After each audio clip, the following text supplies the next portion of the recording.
UP में दशहरे के दिन बड़ा ही अलग नजारा देखने को मिला। 80% मुस्लिम मोहल्ले में भाईजान ने हथौड़ा, छेनी उठाई और मस्जिद की मीनार पर दनादन चलाना शुरू कर दिया। पूरे मोहल्ले ने कहा कि 4 दिन का वक्त मिला है, हम 2 दिन में ही मस्जिद को सफाचट कर देंगे। क्या यह बरेली का साइड इफेक्ट है? क्या बरेली में बाबा ने जो सख्त एक्शन लिया है उससे संभल के भाईजान संभल गए हैं? बाबा का बुलडोजर एक्शन क्या अब दंगा फसाद जैसे मर्ज की सबसे सॉलिड दवा बन चुका है? इस रिपोर्ट से समझिए। दशहरा के दिन संभल से बरेली तक ताबड़तोड़ एक्शन जारी है। संभल में बाबा का बुलडोजर सरकारी जमीनों पर कब्जे कर मीनारे बनाने वालों पर गरज रहा है। बरेली में दंगाइयों की गर्मी शांत करने के लिए बाबा की वीरांगना यूनिट फ्लैग मार्च कर रही है। संभल में दशहरा को बुलडोजर रिटर्न।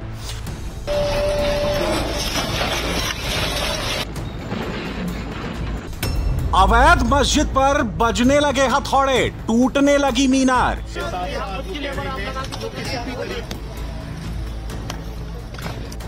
सरकारी जमीन पर बना मैरिज हॉल बुलडोजर से ध्वस्त।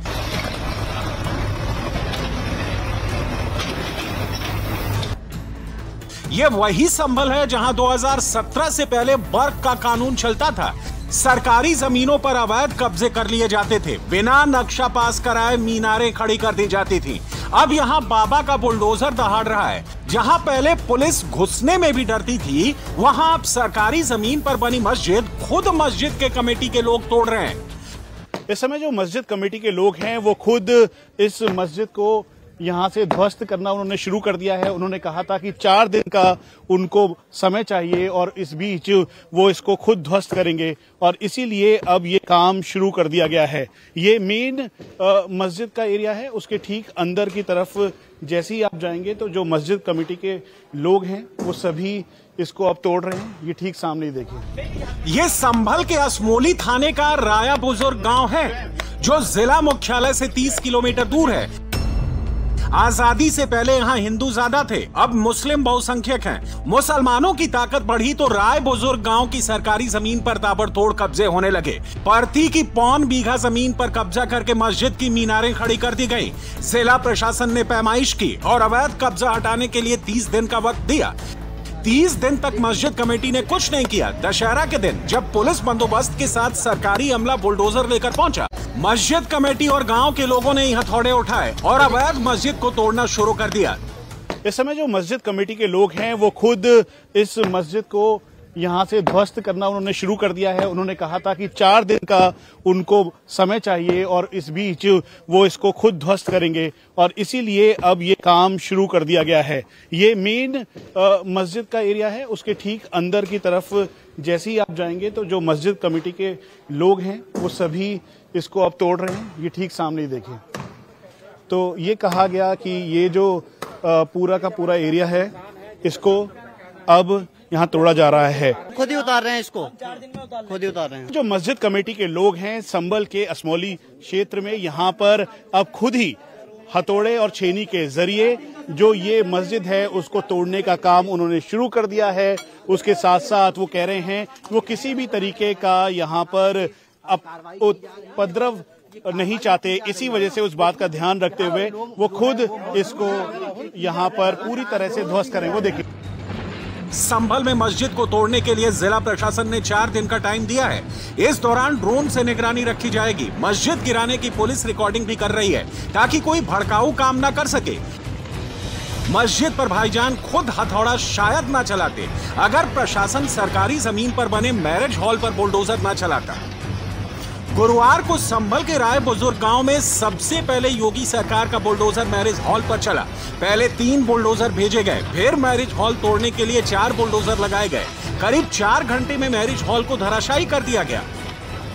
ठीक सामने इस समय इंडिया टीवी आपको दिखा रहा है पहला बुलडोजर जो पूरे एक्शन के साथ अपने इस पूरी कार्रवाई को करते हुए ये जो ऊपरी सतह का पूरा स्ट्रक्चर है उसको डैमेज करता हुआ दिखाई दे रहा है। ये दूसरा स्ट्रक्चर है, ये दूसरा बुलडोजर है जो कि इस समय एक्शन कर रहा है। एक्शन करते के साथ साथ ये कर रहा है और ये फिर उसके बाद ये तीसरा स्ट्रक्चर है। तीसरा स्ट्रक्चर भी इस समय जो बाहरी जो घर कमरे मरे हुए हैं उसको डैमेज कर रहा है। तो 3 तरफ से ये कार्रवाई हो रही है और प्राथमिकता इस बात की है कि पूरा लॉ एंड ऑर्डर मेंटेन किया जाए। ये देखिए एक बार फिर से पास से तस्वीरें आप देखेंगे, हम पूरा एहतियात बरतते हुए अंदर जा रहे हैं ताकि हम आपको दिखा सकें।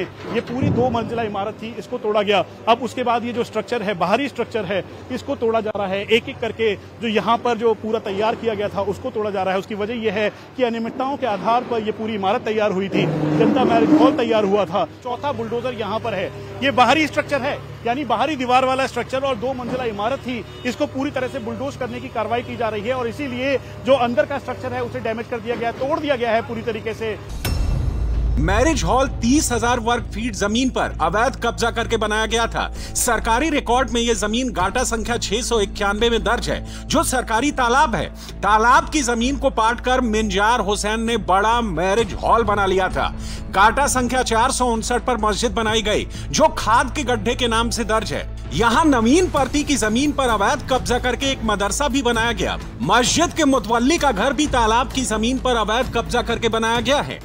स्मौली थाना क्षेत्र के अंदर इस मस्जिद को अब बुलडोज करने की पूरी तैयारी कर ली गई है और इसीलिए अब पीएसी का डिप्लॉयमेंट बढ़ाया गया है। यहां पर उत्तर प्रदेश पुलिस, पीएसी के जवान और पैरामिलिट्री फोर्सेस के जवानों की तैनाती की गई है ताकि इस गांव के आसपास के पूरे एरियाज में कहीं से भी कोई उपद्रव ना मचे। ये पीएसी के जवान अपने साथ ये जो एंटी रॉयड गियर्स हैं वो लेकर आए हैं, उसके अलावा जो पंप एक्शन गन है, फिर पैलेट गन्स हैं, वो सब लेकर आए हैं। टीयर स्मोक म्यूनिशन लेकर आए हैं ताकि अगर भीड़ यहाँ पे इकट्ठा हो तो उनको तितर बितर किया जा सके और चारों तरफ अब इनकी तैनाती है। कोर्ट ने 2 सितंबर को दोनों जमीनों पर बेदखली का आदेश दिया। मिंजार हुसैन ने आदेश पर आपत्ति दर्ज कराई। उन्हें मालिकाना हक दिखाने का टाइम दिया गया, लेकिन वो दिखा नहीं पाए। मिंजार हुसैन पहले गाड़ी चलाते थे, अचानक दौलत बढ़ी तो सरकारी जमीनों पर मीनारें खड़ी करनी शुरू कर दी। ये तो मैरिज हॉल तो बहुत टाइम पहला, हमारे टाइम से पहला है, तो इसका पता नहीं हमें। ये कब से पहले खाली था, अब जैसे जैसे जनता पे थोड़ा थोड़ा पैसा बढ़ता गया तो ऐसे ऐसे बना लिया ये तो। अच्छा, मस्जिद जो ज़्यादा टाइम पुरानी नहीं है, ज़्यादा भेजा ऐसी टाइम पुरानी नहीं है। मस्जिद भी हमारे बड़े बूढ़ों की बनाई हुई है, हमारा तो कोई उसमें रोल है नहीं। कितने साल लगभग हुए हैं मस्जिद को बने हुए या फिर? भाई फिलहाल हम यहाँ रहते भी नहीं थे, मैं तो गाड़ी चलाता था, बाहर रहता था।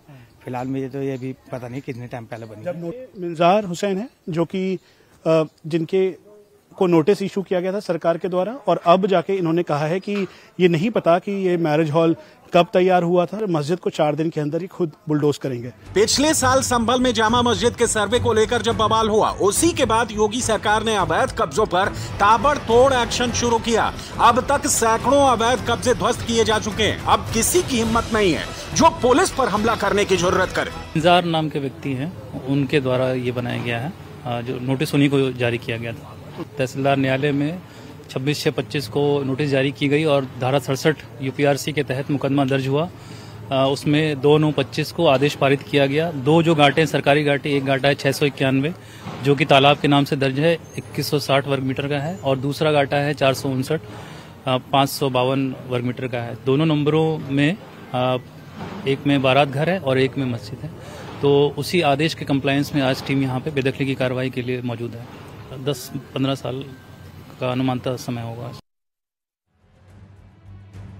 संभल में दशहरा के दिन बुलडोजर चला तो ओवैसी को मिर्ची लग गई। ओवैसी ने पूरी शायरी लिख डाली।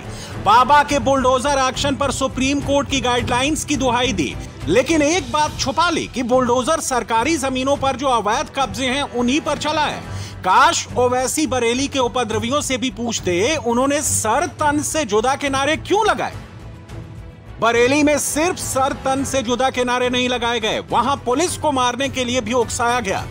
यह आरोप किसी अरे गहरे शख्स पर नहीं, एएमसी के अध्यक्ष मौलाना तौकीर रजा पर लगे हैं। बरेली में किसने क्या कहा, किसने क्या किया, कौन बरेली को जलाना चाहता था, इसका एक एक वीडियो प्रूफ पुलिस को मिल गया है। मौलाना तौकीर रजा के राइट हैंड नदीम ने भीड़ को उकसाने के लिए नदीम और उसके साथियों ने धार्मिक नारेबाजी की। उसी के बाद पुलिस पर पेट्रोल बम, धारदार हथियार से हमला हुआ, तमंचों से गोलियां चलाई गई। दंगाइयों ने पुलिस की एंटी रॉयड गन और वायरलेस लूट लिए। कई मकानों की छतों से पुलिस पर पथराव किया।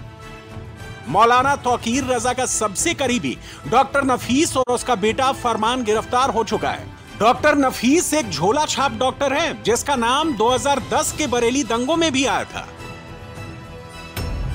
FIR में मौलाना तौकीर रजा के खिलाफ 2 बड़े आरोप हैं, एक बरेली हिंसा की प्लानिंग का और दूसरा धर्म के नाम पर भीड़ को भड़काने का।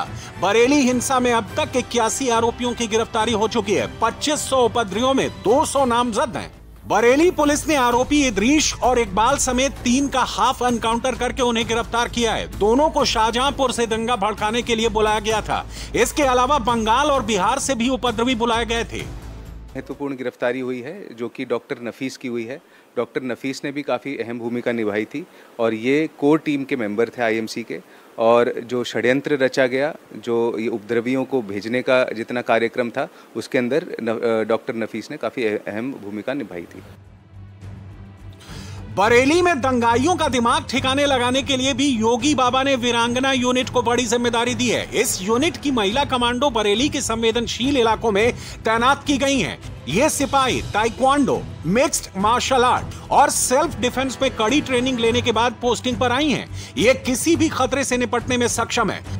आज विजयदशमी का त्योहार है, तो लिहाजा माहौल पूरी तरीके से शांतिपूर्ण बना रहे, उसके लिए पूरी बरेली को छावनी में तब्दील किया गया है। इस वक्त ठीक मेरे पीछे आप जो हैं ये यूपी पुलिस की महिला QRT आप देख रहे हैं, जिसमें SOG की महिलाएं भी जो हैं वो शामिल हैं। इस यूनिट को बाकायदा वीरांगना यूनिट का नाम दिया गया है। दरअसल ये मुख्यमंत्री के आदेश पर पहली बार जो है ऐसी यूनिट बनाई गई है। मौलाना तौकीर रजा और उसके गुर्गों की प्रॉपर्टी पर ताबड़तोड़ एक्शन के बाद दंगाई फिर कहीं उपद्रव करके माहौल बिगाड़ने की साजिश नहीं करें। इसी वजह से बरेली मंडल के सभी जिलों में हाई अलर्ट है। बरेली, शाहजहांपुर, पीलीभीत, बदायूं में खुफिया एजेंसियां भी अलर्ट पर हैं। बाबा का मैसेज बिल्कुल क्लियर है, अगर कोई छेड़ेगा तो उसे छेड़ा नहीं जाएगा, वो कितना भी ताकतवर क्यों ना हो। अगर कोई बच्चों और महिलाओं को आगे करके फिर बवाल करने की हिमाकत करता है तो उसके लिए भी पुलिस की पूरी तैयारी है। ये जो हमारी वीरांगना यूनिट है, लगभग 1 महीने पहले इन्हें उतारा गया था और 3 महीने की लगभग इन्हें ट्रेनिंग दी गई है, जिसमें self defence, mix martial arts, weapon training, nunchaku training इत्यादि दी गई है। इसके अतिरिक्त इन्हें क्राइम एनालिसिस और सर्विलेंस की भी पर्याप्त ट्रेनिंग दी गई है। विजयदशमी का त्यौहार भी है और मिशन शक्ति फेज़ 5 भी ऑनगोइंग है, तो लगातार जितनी महिला पुलिसकर्मी उनके द्वारा पेट्रोलिंग की जा रही है। बरेली हिंसा से जिनके तार जुड़े हैं, उनकी करीब 100 करोड़ की प्रॉपर्टी जब्त की जा चुकी है। अब उनका भी नंबर आने वाला है जिन्होंने बरेली हिंसा की फंडिंग की। बंगाल, बिहार और दूसरे जिलों से आने वाले दंगाइयों को पैसे और रहने खाने का इंतजाम किया।